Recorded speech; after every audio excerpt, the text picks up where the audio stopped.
ఇన్ని పనులు సెటప్ చేసిన తర్వాత హార్బర్ అనేది కట్టేది తీర ప్రాంతంలోనే. తీర ప్రాంతంలో ఉండే భూమి ఏంటండి? ఒకటి సిఆర్జెడ్ ల్యాండ్, అది దాటితే వచ్చేది ఫారెస్ట్ ల్యాండ్.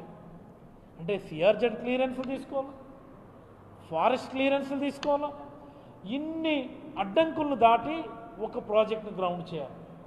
ఒక హార్బర్ కానీ పోర్ట్ కానీ ఇదే తతంగం.